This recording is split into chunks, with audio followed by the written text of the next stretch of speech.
ఊర్లల్లా బావ బొమ్మార్దుల మాట అంటేనే మస్తు గమ్మతుంటాయి. బావ బొమ్మార్దులు కలిస్తే ఎక్కలేని జోష్ వస్తుంది. మజాక్ చేసుకుంటా ఉంటారు. ఇక అప్పుడప్పుడు బావ బొమ్మార్దులు ఇద్దరు పందాలు వేసుకున్నారు అనుకో, అది ఏ లెవెల్ ఉంటుందో ఒక్కసారి ఊహించుకోర్రి. ఇగో గిట్టు ఉంటుంది అన్నట్టు.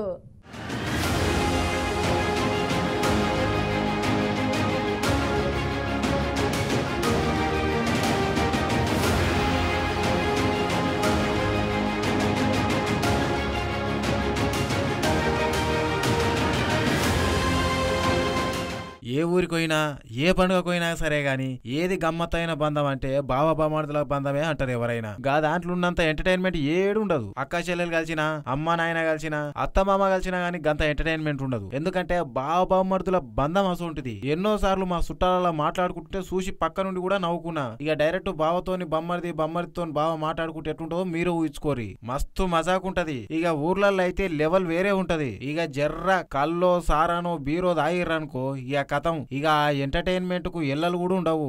చుట్టుపక్కల ఉన్నోళ్ళైతే నవ్వి చచ్చిపోతారు. గంత జోకుంటది బావ బొమ్మర్ది బంధం అంటే. గట్లనే గీడ ఏమైందంటే మహబూబాబాద్ జిల్లా కేసముద్రం మండలం ఉప్పరపల్లికి చెందిన ఎలబోయిన సారయ్యకు అదే ఊర్లో 5 మంది బామ్మర్దులు ఉన్నారంట వరుసకు. వాళ్ళెవరంటే పేరు చెప్తా ఇనుకోరి. కోనగిరి రమేష్, వీరయ్య, తాగంటి వెంకటేశ్వర్లు, గాదె యాకస్వామి, అంకిరెడ్డి రాంబాబు. గీళ్లతో మాట్లాడుతుంటే పొద్దుగాలనే ఒక జోకు ముచ్చట జరిగిందంట.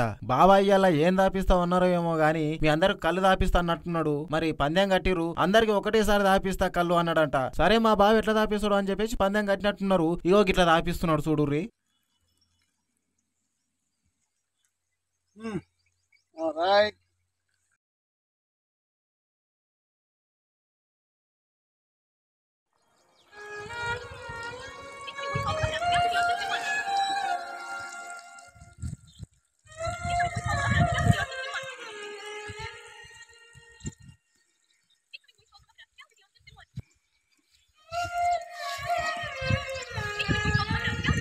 వాళ్ళ బావ పైపు పెట్టి అందరికి కళ్ళు పోస్తుంటే అరే మా బావ ఏం ఐడియా వేసిండని చెప్పేసి కళ్ళు అయినాక మస్తు మెచ్చుకున్నారంట అలా బావని. ఈ మ్యాటర్ ఇప్పుడు సోషల్ మీడియాలో మస్తు వైరల్ అవుతుంది. నేను కూడా ఏడదులే ఇట్లా దాపిచ్చుడు. మీరు కూడా ఓ పాలు ట్రై చేయరి మీ ఊర్లలో బావ బామర్దులుంటే.